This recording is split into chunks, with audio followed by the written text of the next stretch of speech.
Welcome back mga boss, at pag-uusapan natin ngayon ang Concert 502. At alam naman natin na halos karamihan sa mga Pilipino na mahihilig sa sounds ay siguradong naka-Concert 502 mga boss. So, hindi lahat pero karamihan. At base dito sa mga pumapasok na amplifier sa shop ay puro concert yung nagagawa natin, at yun lang naman talaga yung kaya natin. Kaya pag-usapan natin bakit gumawa pa si Concert ng 502C kung okay naman tong 502A, B. So anong nga bang kaibahan?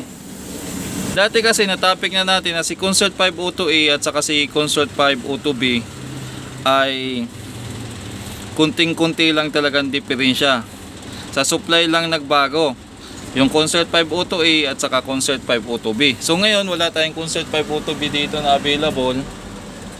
Itong Concert 502A at saka si ang gagawin nating topic. Bakit nga ba gumawa si Concert ng 502C kung okay naman tong A at saka B? Baka susunod yan 502D o 502 So kung titingnan nyo mga boss, from dito volume ng 502C, volume ng 502B, selector, speaker selector,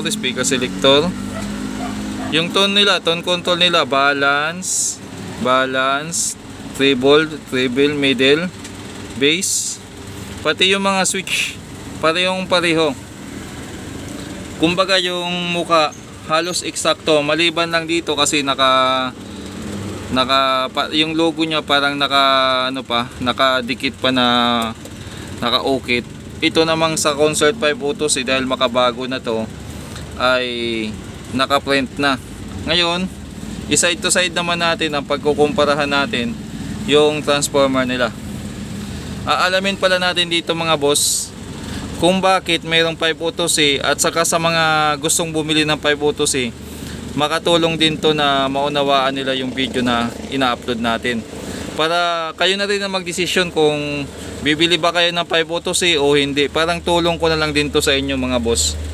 Kasi alam ko may mga kahit pa paano may viewers dito o may magsa-search ng Concert Auto 502 nabubulol ako. Concert EV502C bago bumili. So kukuha sila ng idea kung anong laban, anong possible na sira. Ngayon ikukumpara natin sa naunang Concert na 502A. Okay? Sa taas, ito yung Concert 502C. Ang supply niya ay 12012, 37037, yellow, black, yellow. Manufacturing date niya ay 2022. Dito naman sa baba, sa Concert 502A naman, tingnan nyo, 12012 may 09.5 siya. Ito meron ba? 09.5 meron, hindi lang natin Tapos yung supply nito ay 33.5, 033.5, yellow, black, yellow. Production date niya ay 20/4/2008. Ibig sabihin April 20, 2008 mga boss. Ayan yung kung sa madaling sabi, yung transformer ni 502C mas mataas yung supply kumpara kay 502A. Pero mga boss, pero yung transformer ni 502C ay aluminum na. Sa pagkakaalam ko mga boss, simula nung 2010 hanggang ngayon, bihira na lang mag-produce si Concert ng pure copper na transformer. Kaya kung pagbabasihan yung experience ko na mga nare-repair ko dito na 502, karamihan ng below 2010, kumbaga 2010 pababa, puro po pure copper pa yung transformer ng Concert. Pagkatapos ng 2010, parang nagtipid ata sila, ginawa na nilang aluminum. Yan ay base lang sa sa mga na re-repair ko dito. Ngayon, baka sakali may ma-encounter tayo balang araw na 2010 and now na pure copper, iba-vlog din natin yan para for awareness pa rin. Okay?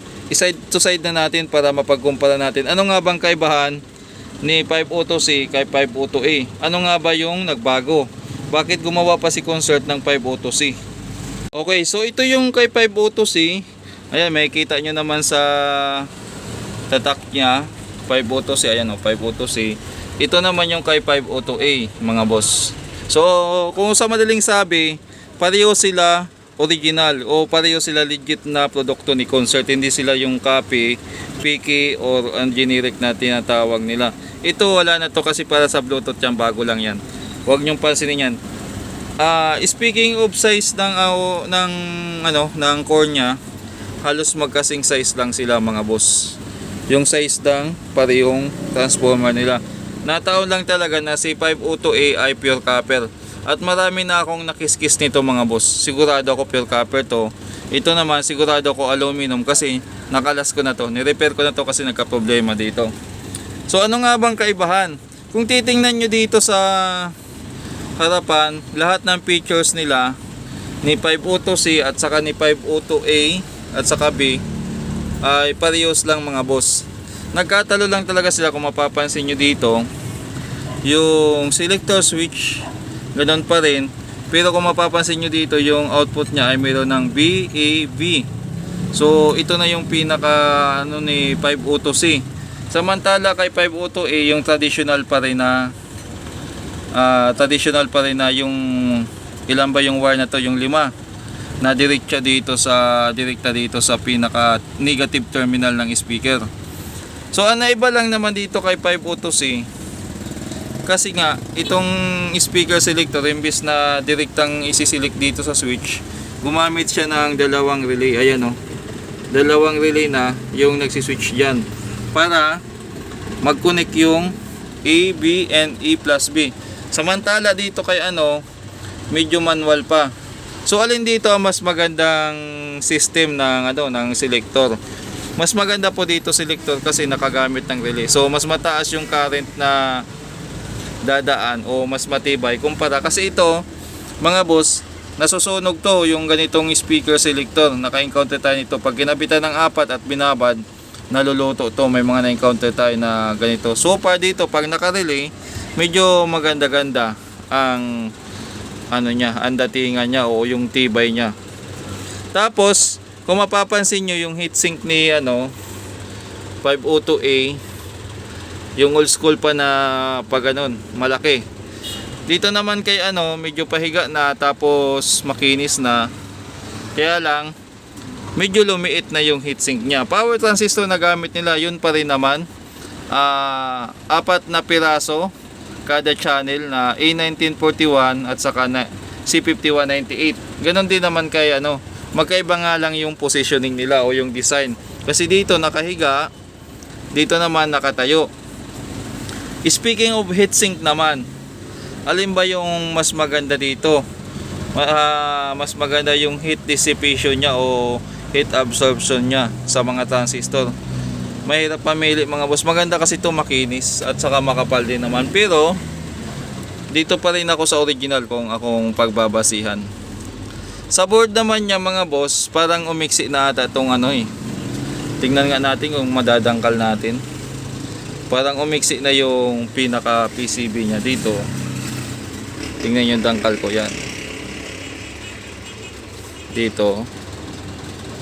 So dito sa sa 502C, parang lumiit ata yung niya yung pinakakaha niya. Sukatin natin. Yan. So dito nawawala kasi yung metro ko, may humiram, hindi pa binabalik siguro. Hindi pa binabalik yung metro ko, kaya hindi natin masukat. Naku, mga boss, mahirap pag may nanghihiram, hindi na ibabalik. Wala dito. Ay, ito. Tingnan natin. Ito pala, naibalik na rin pala. Nambintang pa ako. Yan. So ang pinakalapad ni 502C ay 1 feet. Samantala naman kay ay 1 feet in 1 inches o 13 inches. So mas compact ng 12 inches lang kasi to, 12 or 1 feet. Mas malaki yung kaha ni 502A kumpara dito kay 502C. Kaya pala nahirap ako ibalik to. Kasi mas maliit na pala siya. At saka dito napansin ko nga bakit mas maluwag nga. Mas maluwag yung kaha ni 502A. So yun na dagdag lang naman talaga, o yung mga nabago lang naman yung sinasabi natin, heatsink, yung sa speaker selector, yung transformer, aluminum na. Ngayon, papipiliin ako, ito personal opinion ko, hindi ko naman sinasabi na paniwalaan nyo ako o kaya makinig kayo sa akin. Kung papipiliin ako, alin sa dalawa pa rin yung kukunin ko. Siguro I will go to the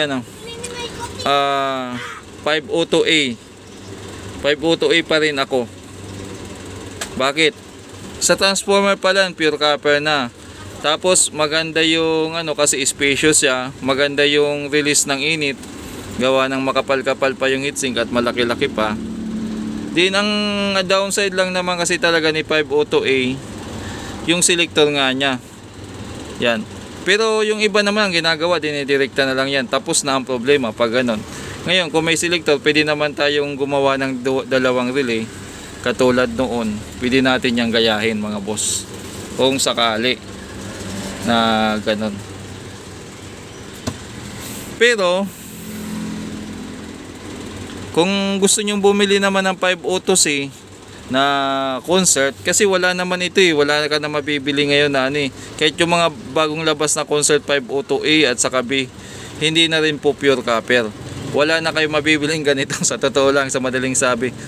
Kasi kung meron mang bibili kang bagong concert ngayon, puro na ganito aluminum. Kahit 502A, 502B yung mabibili nyo, 502C, aluminum na yung transformer. Kaya kung meron kayong ganitong concert na luma, i-keep nyo na lang, ipagawa nyo, iparestore nyo. Okay, sa tunog nyan mga boss, halos parehas lang naman, wala namang pinagkaiba. So maganda sana kung meron tayong sound check, no? Kaya lang, dala nga ng sitwasyon ko dito, hindi tayo makapag sound check ng wala tayong sapat na space, speaker. Ang dami kong rason, no? Yan. Kaya mga boss, sa mga pwede pa rin naman kayo bumili nito kasi tulad nito, kahit pa paano, value for money, sakto lang din naman tong 502C. Pag nasira ba, madaling ayusin, madali ding ayusin. Pag nasira ba, hindi mahirap hanapan ng pyesa, napakadaling hanapan ng pyesa. Available ba yung pyesa kahit saan? Available po yung pyesa. Kaya kung bibili kayo ng 502C, pwede pa rin naman, okay pa rin naman.